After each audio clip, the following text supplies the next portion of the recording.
विद्यार्थियों, मैं Krishna Kumar Nainiwal BA part third year research method की क्लास में आपका स्वागत है। विद्यार्थियों, आज हम निदर्शन के बारे में चर्चा करेंगे। जैसे कि मैं आपको पहले से ही बताता आया हूँ कि जब हम कोई भी अनुसंधान कार्य करते हैं या सर्वेक्षण का कार्य करते हैं तो लोगों का चुनाव का तरीका क्या होगा। यानी कि जब हम कोई सर्वेक्षण का कार्य करें या फिर अनुसंधान का कार्य करें तो हमारा व्यक्तियों को चुनने का आधार क्या होगा। क्या हम सभी लोगों का अध्ययन करेंगे या कुछ लोगों का अध्ययन करेंगे। इसलिए प्रत्येक अनुसंधानकर्ता के दिमाग में ये बात होती है कि भाई व्यक्तियों का चुनाव कैसे किया जाए। अगर सभी व्यक्तियों का, यानी कि हम माने कि अगर हम सभी व्यक्तियों का चुनाव करते हैं, सभी व्यक्तियों का, ठीक है, सभी व्यक्तियों का चुनाव, ठीक है। एक बात तो हो गई ये कि जब हम सभी व्यक्तियों का चुनाव कर रहे हैं, ठीक है। अब दूसरी बात हमारे सामने आती है कि कुछ व्यक्तियों का चुनाव। एक तो सभी व्यक्तियों का और एक कुछ व्यक्तियों का चुनाव, कुछ व्यक्तियों का चुनाव। ये हर अनुसंधानकर्ता के दिमाग में होती है कि जब वो अनुसंधान कार्य करेगा या सर्वेक्षण का कार्य करेगा तो क्या वो सभी व्यक्तियों से जानकारी लेगा या कुछ व्यक्तियों का चुनाव करेगा या जानकारी लेगा उनसे कुछ व्यक्तियों का चुनाव। तो विद्यार्थियों, अब इसमें हमारे सामने दो बातें आ गई, यानी कि दो विधियां हो गई हमारे पास अध्ययन करने के लिए। कोई भी सर्वेक्षण कार्य किया जाता है या अनुसंधान कार्य किया जाता है तो हमारे पास दो चीजें आ गई। एक तो सभी व्यक्तियों।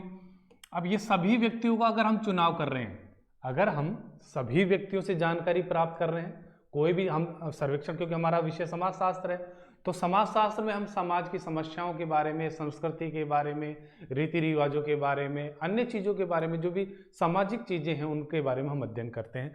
तो सभी व्यक्तियों का चुनाव अगर हम कर रहे हैं तो विद्यार्थियों वो विधि कहलाएगी संगणना विधि। क्या कहलाएगी? संगणना विधि। यानी कि अगर हर व्यक्ति से जानकारी प्राप्त की जा रही है तो वो कहलाएगी संगणना विधि, ठीक है। अगर कुछ व्यक्तियों का चुनाव किया जा रहा है तो वो कहलाएगी निर्दर्शन विधि, ठीक है। तो ये दो चीजें हमारे सामने क्लियर हो चुकी हैं कि अगर कुछ व्यक्तियों का चुनाव करना है तो निर्दर्शन, अगर सभी लोगों से जानकारी प्राप्त करनी है तो वो हो गया संगणना विधि, ठीक है।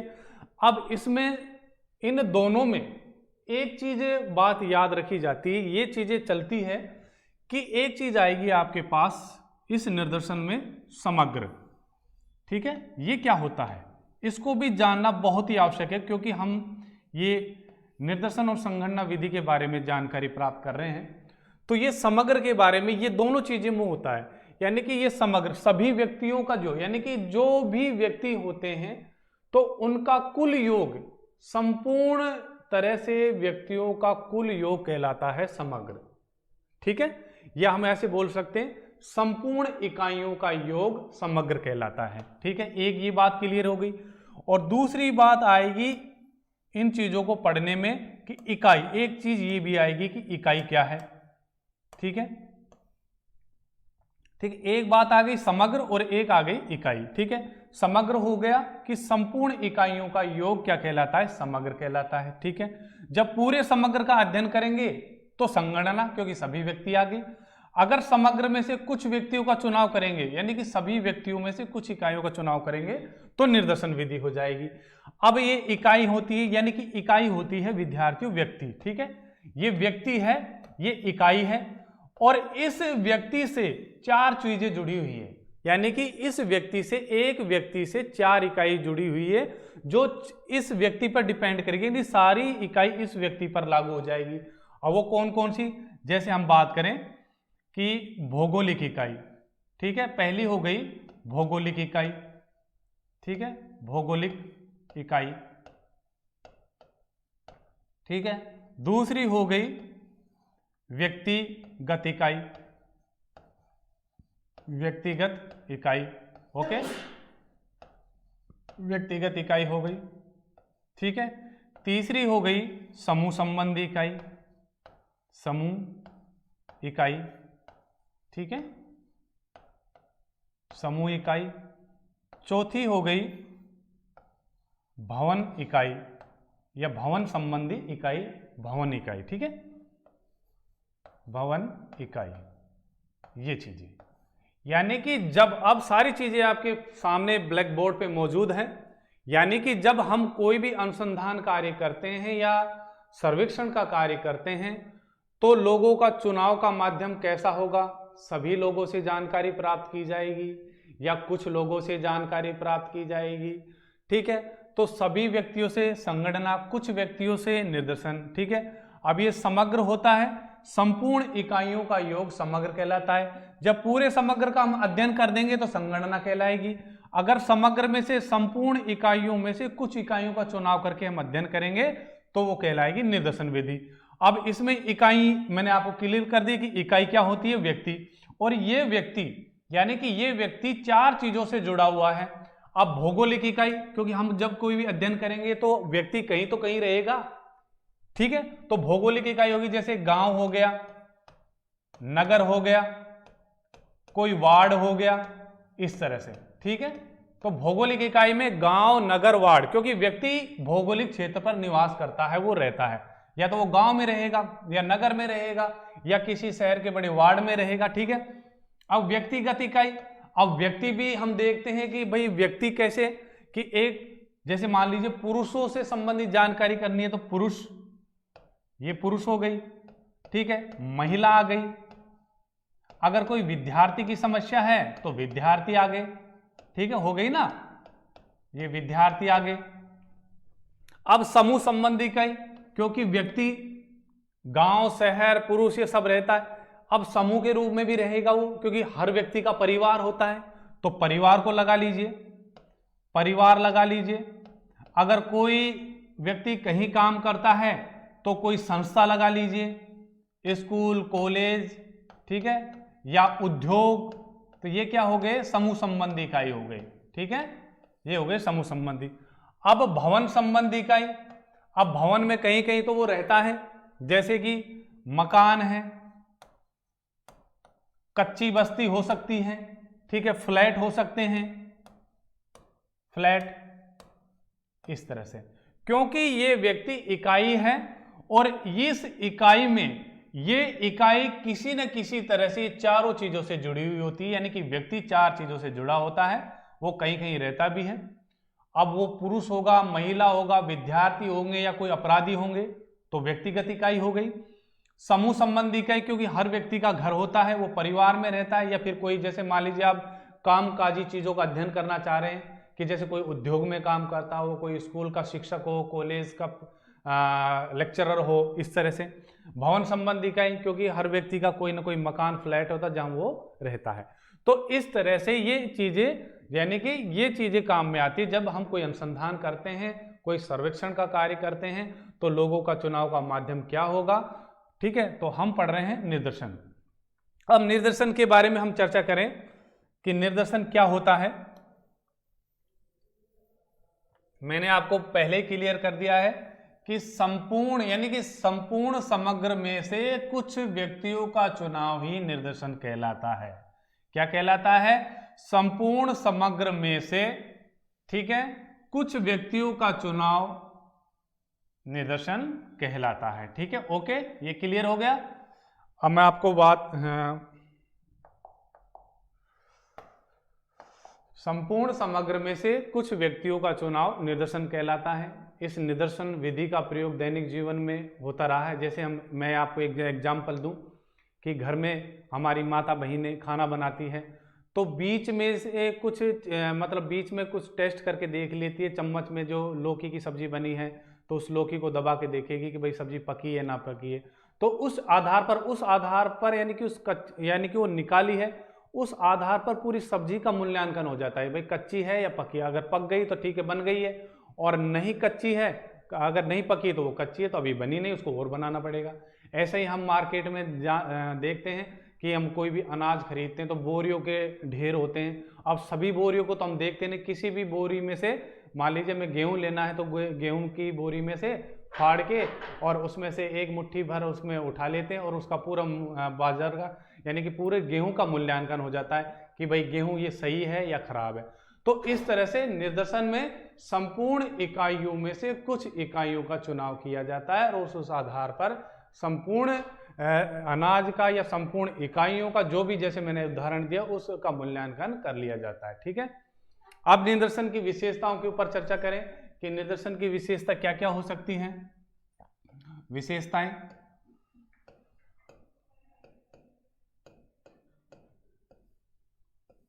निर्देशन की विशेषताएं, पहले हम बात करें निर्देशन की विशेषताओं की। निर्देशन होता है संपूर्ण समग्र में से कुछ इकाइयों का चुनाव निर्देशन कहलाता है। बार बार मैं आपको रिपीट कर रहा हूं।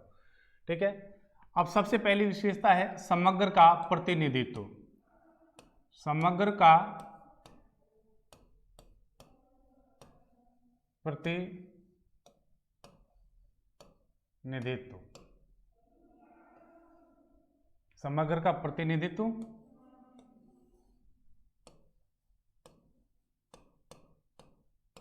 पर्याप्त आकार। ठीक है, तीसरी विशेषता हो गई पक्षपात रहित, पक्षपात रहित। ठीक है, चौथी विशेषता हो गई अनुभवों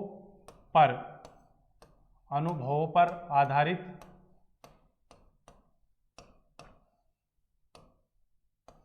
ठीक है, पांचवी विशेषता हो गई लचीलापन,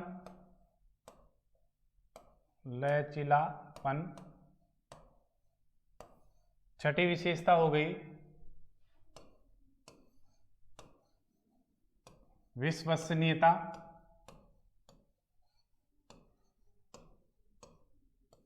सातवीं विशेषता हो गई स्वतंत्रता। तो इस तरह से विद्यार्थियों निर्देशन की 7 विशेषता हैं जिनको हम बारी बारी से समझेंगे कि समग्र का प्रतिनिधित्व, पर्याप्त आकार, पक्षपात रहित, अनुभवों पर आधारित, लचीलापन, विश्वसनीयता, स्वतंत्र। यानी कि एक श्रेष्ठ निर्देशन में, एक अच्छे निर्देशन में ये 7 विशेषता सम्मिलित होती है जिसके आधार पर हम कोई भी अनुसंधान कार्य या सर्वेक्षण का कार्य कर सकते हैं। समग्र का प्रतिनिधित्व यानी कि निर्देशन में जो इकाइयां चुनी जाती है वो समग्र का यानी संपूर्ण समूह का सही प्रतिनिधित्व यानी कि संपूर्ण विशेषताओं को व्यक्त कर देती है। मान लीजिए इकाइयां थी 100, अब 100 इकाइयों का हम 100 का तो अध्ययन करेंगे नहीं क्योंकि मैंने आपको बताया कि संपूर्ण समग्र में से यानी कि 100 में से कुछ इकाइयों को चुना, तो उसमें 40-50 इकाइयां चुन लेंगे और ये 40-50 इकाइयां पूरी 100 जो इकाइयां उसका पूरा प्रतिनिधित्व सारी विशेषताओं को ये व्यक्त करेगी। तो सबसे पहली विशेषता समग्र का प्रतिनिधित्व यानी कि निर्देशन में जो भी इकाइयां चुनी जाती है वो पूरे समूह की सारी विशेषताओं को व्यक्त कर देती है। दूसरा पर्याप्त आकार, अब हम किसी भी क्षेत्र का निर्देशन निकालने या अध्ययन कर रहे हैं तो उसका पर्याप्त आकार भी होना चाहिए, यानी कि पर्याप्त आकार से इकाइयों की संख्या ना तो ज्यादा होनी चाहिए और ना ही कम होनी चाहिए। जैसे कि 100 इकाइयां हैं, अब 100 इकाइयों में ये थोड़ी है कि भाई 10 इकाइयों से काम चल जाएगा, कम से कम ऐसी यानी कि इतनी इकाइयां चुनी जाए जिसमें कोई पक्षपात ना हो, भेदभाव ना रहे, कि दिल यानी कि दिमाग में कोई शंका ना हो कि भाई 20 इकाइयों का चुनाव किया है 100 में से, फिर क्या अध्ययन हो पाएगा। तो कम से कम 100 में से 40-50 इकाइयां तो अति आवश्यक है अध्ययन करने के लिए। पक्षपात रही, नेक्स्ट है तीसरी विशेषता पक्षपात रही। निर्देशन की एक विशेषता ये कि इसमें जो इकाइयां होती हैं उनको चुनने का एक तरीका होता है। संपूर्ण समग्र में से इकाइयां चुनी जाती है और वो पक्षपात रहित होती है, यानी कि उसमें कोई भेदभाव नहीं होता है। अनुभवों पर आधारित, इसका तात्पर्य विद्यार्थियों कि हम इसको यहाँ ऐसे समझ सकते हैं कि जब किसी भी क्षेत्र का कोई अध्ययन हो चुका है, किसी अनुसंधानकर्ता ने अध्ययन कर चुके हैं, तो उनका यानी कि उनके अनुभवों का लाभ एक व्यक्ति को उठाना चाहिए, उनसे सलाह मशवरा करना चाहिए कि भाई किस क्षेत्र में आपने अध्ययन किया, कैसी कैसी इकाइयां थी, तो थोड़ा हमारा मार्गदर्शन करे। तो एक निर्देशन की ये कि अनुभवों पर भी आधारित होता है, इसमें पूर्व किसी चीज का कोई अनुसंधानकर्ता अध्ययन कर चुका है तो उसके अनुभवों का लाभ हमें उठाना चाहिए। लचीलापन, निर्देशन में एक विशेषता है लचीलापन, यानी कि इसमें बदलाव का तरीका। लचीलापन से तात्पर्य कि बदलाव हम कर सकते हैं सुटेबल परिस्थिति के अनुसार। जब हम निर्देशन का कार्य करते हैं अनुसंधान के रूप में तो हम देखते हैं कि कई चीजें, कई हमारे सामने ये होती है परिस्थिति कि कई जगह लोग उपलब्ध नहीं हो पाते हैं या घर में नहीं रहते या फिर घर से बाहर चले जाते हैं। तो ऐसे में जब उन व्यक्तियों का चुनाव हो चुका है लेकिन वो घर पर मौजूद नहीं है, तो उनकी जगह दूसरे व्यक्तियों को चुन लेना चाहिए। ऐसा निर्देशन में होता है लचीलापन। ठीक है।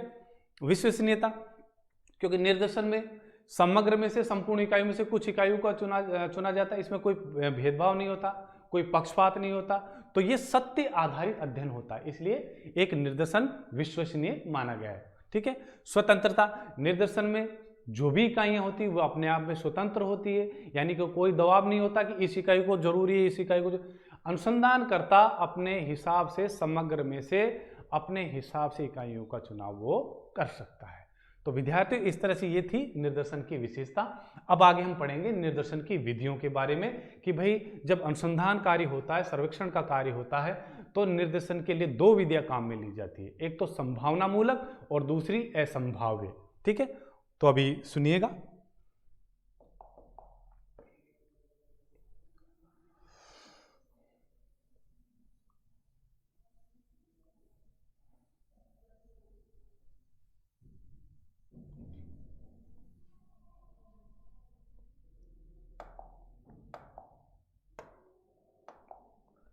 निर्देशन की विधियां। निर्देशन की विधियां। ठीक है।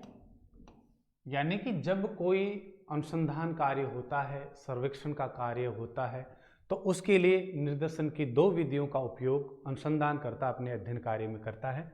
वो इस प्रकार से हैं। पहली है संभाव्य निर्देशन। संभाव्य निर्देशन। ठीक है। एक होगी संभाव्य निर्देशन। ठीक है। और दूसरी विधि होगी असंभाव्य। ठीक है। असंभाव्य।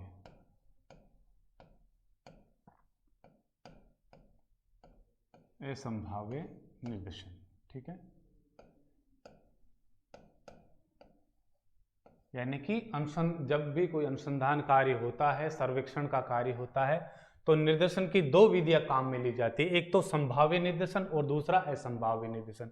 अब संभाव्य निर्देशन किसे कहेंगे?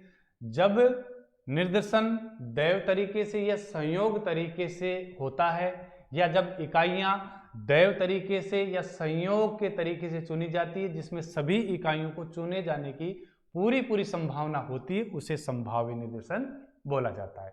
यानी कि जब इकाइयां दैव तरीके से या किसी संयोग तरीके से, एक माध्यम होता है दैव कि भाई इस आधार पर चुना, वो मैं आपको बताऊंगा कि जब इकाइयां दैव तरीके से या संयोग तरीके से चुनी जाती है और जिसमें सभी इकाइयों को चुने जाने की पूरी संभावना बनी रहती है, तो उसे संभाव्य निर्देशन बोला जाता है। असंभाव्य निर्देशन विद्यार्थियों उसे बोला जाता है जिसमें अनुसंधानकर्ता का उद्देश्य महत्वपूर्ण स्थान रखता है, उसमें वो उद्देश्य के अनुसार इकाइयों का चुनाव करता है। जैसे शिक्षितों का अध्ययन करना है, गरीबों का अध्ययन करना है, दहेज से पीड़ित महिलाओं का अध्ययन करना है, तो उसे बोला जाता है असंभाव्य निर्देशन। यानी कि असंभाव्य निर्देश जिसमें अनुसंधानकर्ता उद्देश्य को ध्यान में रखते हुए इकाइयों का चुनाव करता है, उसे असंभाव्य निर्देशन बोला जाता है। अब संभाव्य निर्देशन के प्रकार कितने हैं वो भी सुन लीजिए। अब असंभाव्य निर्देशन के प्रकार हैं, जैसे पहला है दैव निर्देशन। ठीक है। दैव निर्देशन। ठीक है। दूसरा है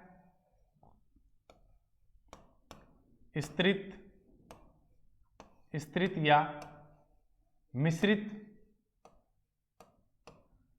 मिश्रित निदर्शन।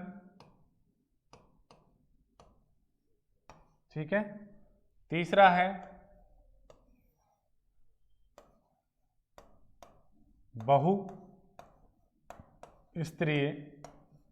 बहुस्तरीय निदर्शन। ठीक है। और चौथा है क्षेत्र निर्देशन।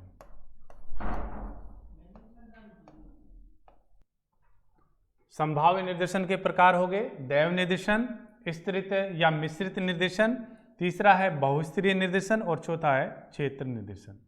अब सबसे पहले हम इसकी बात करेंगे दैव निर्देशन की, ठीक है। यानी कि जब इकाइयों को चुनने का कोई दैव हो या कोई संयोग का आधार हो तो उसे दैव निर्देशन बोला जाता है।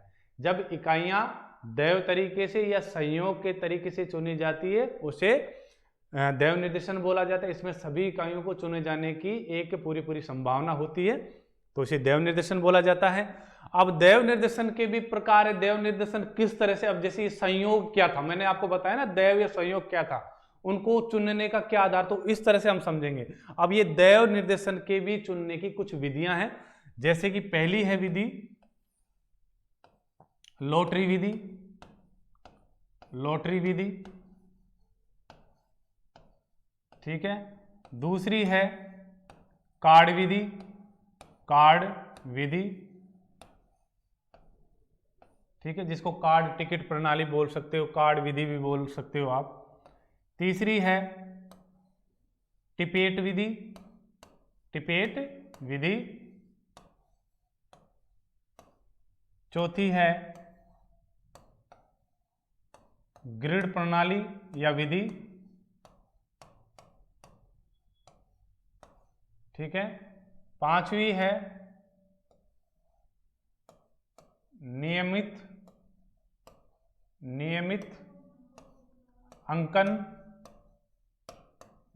अंकन विधि। और छठी है अनियमित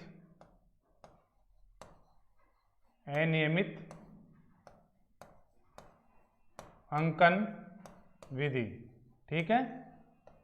तो इस तरह से ये देखा हमने कि जो दैव या संयोग क्या था उसके बारे में हम चर्चा कर रहे थे कि भाई दैव निर्देशन क्या है और दैव संयोग क्या है।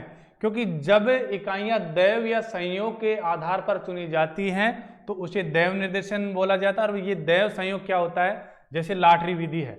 अब हम किसी भी क्षेत्र से निर्देशन निकालने के लिए लॉटरी विधि का प्रयोग करेंगे तो जो भी इकाइयां होंगी उनकी पर्चियां बना लेंगे। क्या समझे कि जब किसी क्षेत्र से निर्देशन निकालने के लिए लॉटरी विधि का प्रयोग किया जाता है तो जितनी भी इकाइयां होंगी उनकी गोल गोल पर्ची बना ली जाती है।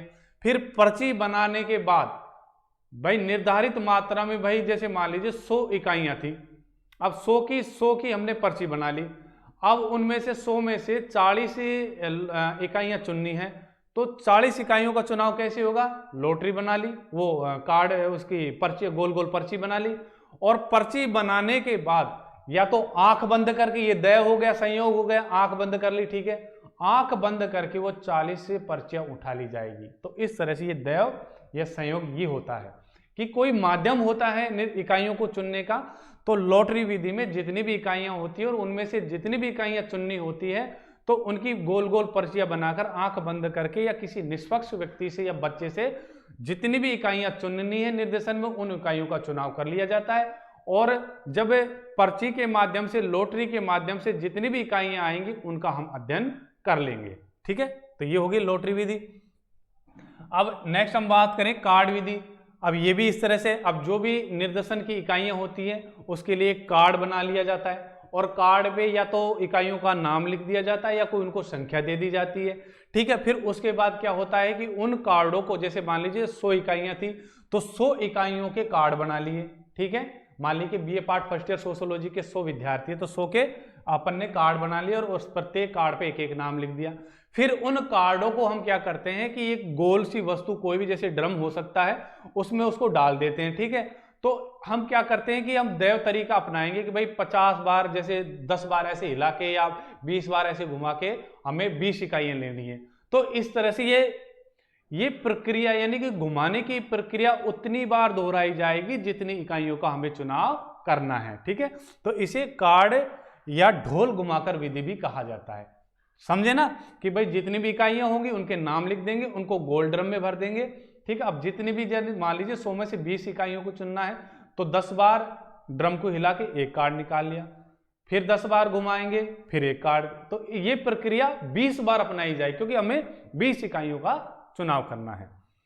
टिपेट विधि, विद्यार्थियों ये कोई टिपेट कोई प्रणाली नहीं है, ये टिपेट एक विद्वान है जिन्होंने जनसंख्यात्मक अध्ययन करने के लिए ये टिपे यानी कि जनसंख्यात्मक अध्ययन करने के लिए निर्देशन विधि का प्रयोग किए थे, यानी कि दैव निर्देशन विधि का प्रयोग किया था। उनके इस नाम के कारण ही टिपेट विधि के नाम से जाना जाता है इनको, ठीक है। तो इन्होंने क्या किया कि विभिन्न देशों का जनसंख्यात्मक अध्ययन करने के लिए उन्होंने 10,400 यानी कि 10,400 तक की संख्याओं को पृष्ठों पर उन्होंने लिख दिया था। फिर उन्होंने अपनी इच्छा अनुसार, भाई मेरे को 10,400 में 1000 तक या 3000 तक या 5000 तक कितनी इकाइयों का चुनाव करना है, उन्होंने एक स्तर बांट दिया कि 5000 तक मेरे को अध्ययन करना है।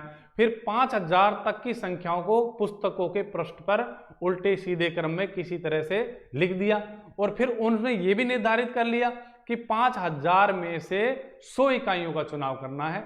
तो जितनी भी वो 5000 से कम जितनी भी 100 इकाइयां आई वो अध्ययन के लिए चुन ली गई।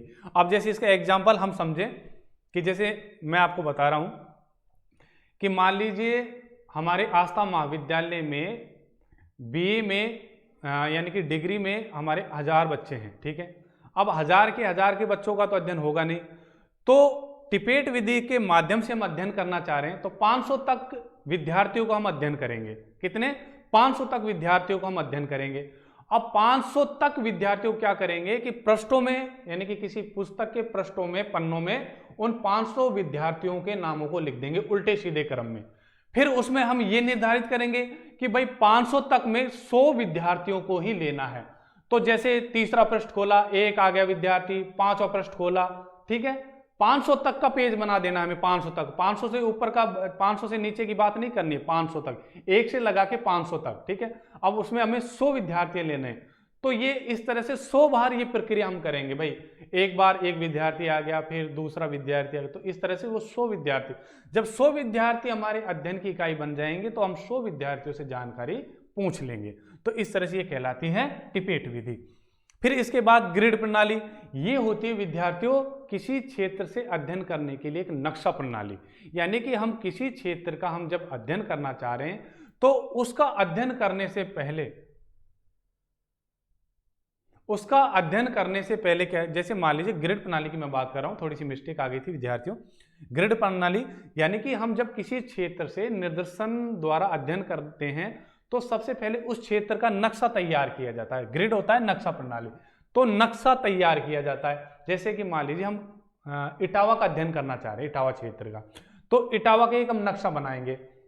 अब इटावा काफी बड़ा है, इसमें कितने वार्ड हैं वो मुझे ध्यान नहीं है, कम से कम 40-50 वार्ड तो होंगे ही सही, ठीक है। मैं आपको एक आइडिया दे रहा हूं। तो इटावा क्षेत्र का हम अध्ययन करना चाह रहे हैं, तो इटावा के लिए सबसे पहले उसका मैप तैयार करेंगे। उस मैप के हिसाब से एक ग्रिड प्लेट बनाएंगे, ठीक है, यानी कि नक्शा प्रणाली हमें नक्शा प्रणाली बनाएंगे, या तो फिर वो कोई सी शीशे की हो सकती है, या फिर किसी जैसे वर्ग के रूप में कैसे भी हिसाब से वो हो सकती है। तो उसमें जितनी भी हमें इकाइयां का चुनाव करना है तो उसके या तो हम निशान लगा दें उस प्लेट में, या फिर उसको वर्गों के रूप में काट देते हैं। जैसे मान लीजिए हमने नक्शा तैयार किया इटावा का, ठीक है। अब इसमें 50 वार्ड थे। अब 50 वार्ड में क्या करना है, हमें जो हमने प्लेट बनाई है उसमें 20 वार्ड का अध्ययन करना है। तो 20 वार्डों के हम या तो नक्शे पे उस ग्रिड प्लेट में निशान लगा दें, एक तो ये हो सकता है। दूसरा, भाई जो 20 इकाइयां हैं, 20 इकाइयां जो हमें चुननी है, जो वार्ड चुनने, या उनको वर्गों के रूप में काट दें, ऐसे ऐसे ऐसे। तो जब इस प्लेट को उस नक्शे पे रखा जाएगा तो इसमें जो गांव के जो वार्ड के नाम आ जाएंगे वो हमारे अध्ययन की इकाई बन जाएंगे, ठीक है। इस तरह से किसी क्षेत्र से अध्ययन करने के लिए ग्रिड प्रणाली का प्रयोग किया जाता है। अब बात करें नियमित अंकन प्रणाली। अब नियमित अंकन प्रणाली में क्या होता है कि जो भी इकाइयां होती हैं उनको संख्या का रूप दिया जाता है, उन संख्याओं में एक निश्चित अंतराल अपनाते हुए अध्ययन किया जाता है। जैसे कि अपने बीए पार्ट 3rd ईयर में 50 विद्यार्थी हैं, ठीक है। अब 50 विद्यार्थियों को क्रम से लिख देंगे, 1 से 50 तक लिख दिया, ठीक है। अब 1 से 50 तक में क्या होता है कि हमें 20 लोगों का चुनाव करना है या 10 लोगों का चुनाव करना, मान लीजिए 10 लोगों का चुनाव करना है। तो सबसे पहले एक तो संख्या हमें निर्धारित करने मतलब एक संख्या हम चुन लेंगे कोई सी भी 1 से 50 के बीच। जैसे मान लीजिए हमने एक इकाई का चुनाव कर लिया 3, ठीक है। तीन नंबर की इकाई का चुनाव कर लिया, क्योंकि 1 से 50 तक है और 10 लोग चुनने हैं हम, ठीक है, 10 विद्यार्थियों को चुनाव करना है, तो तीसरा नंबर का विद्यार्थी चुन ली, ठीक है। अब विद्यार्थी तीसरे नंबर का चुन लिया है हमने, फिर एक हम अंतराल बनाएंगे, या तो 2 का अंतराल बना लो या 3 का, उस अंतराल के माध्यम से ही इकाइयों का चुनाव करना है। अब जैसे मान लीजिए पहली संख्या थी हमारी 3, फिर हम उसके बाद 2 का अंतराल बना रहे, तो 3 के बाद क्या आएगा 5, 2 का अंतराल 3 2 5, 5 के बाद 7, 7 के बाद 9, 9 के बाद 11, 11 के बाद 13, तो इस तरह से हम 10 इकाइयों का चुनाव कर लेते हैं। तो नियमित अंकन प्रणाली में क्या होता है विद्यार्थियों कि जो भी इकाइयां होती हैं उनको एक संख्याओं के रूप में लिख दिया जाता है, ठीक है, क्रम से पहला एक अंक अपनी इच्छा से चुन लिया जाता है, उसके बाद एक दैव तरीका, एक संयोग का तरीका, अंतराल बनाया जाता है, उस अंतराल को लेते ही जितनी निर्धारित मात्रा में हम इकाइयां चुनने उन इकाइयों का चुनाव हम करते हैं। अब अनियमित अंकन विधि में ये भी ठीक उसी प्रकार से, जैसे मान लो 50 विद्यार्थी थे तो 50 को हम 1 से 50 तक लिखेंगे, लेकिन इसमें ध्यान रखने की बात यह है, इसमें पहली संख्या यानी कि 1 और 50 ये नहीं चुनना है। जितनी भी इकाइयां होती हैं उनको संख्याओं में लिखते हैं, उनमें सबसे पहले नंबर की और सबसे अंतिम नंबर की इकाई को चुनना नहीं है, ठीक है। उसमें फिर क्या होता है कि अनुसंधानकर्ता या निर्देशनकर्ता अपनी इच्छा से, अपनी मन मर्जी से 10 इकाई 20 इकाई जो भी उसके मन में वो इकाई चुन लेगा, तो इसमें एक तरह से पक्षपात आने की संभावना रहती है, क्योंकि पहली इकाई और 50वीं ये तो हमें चुननी नहीं है। उसके बाद निर्देशनकर्ता जैसे तीसरी, चौथी, 5वीं, 8वीं, 10वीं, ठीक है, 12वीं, 15वीं, 16वीं, 18वीं, इस तरह अपनी मन मर्जी से इकाइयों का चुनाव वो कर लेता है। तो विद्यार्थियों इस तरह से आज संभाव्य निर्देशन के बारे में पढ़ा, निर्देशन की विशेषताओं के बारे में हमने चर्चा की, ठीक है। नेक्स्ट अगली क्लास में हम असंभाव्य निर्देशन की विधियों की चर्चा करेंगे। बने रहे कृष्ण कुमार के साथ। थैंक यू विद्यार्थियों।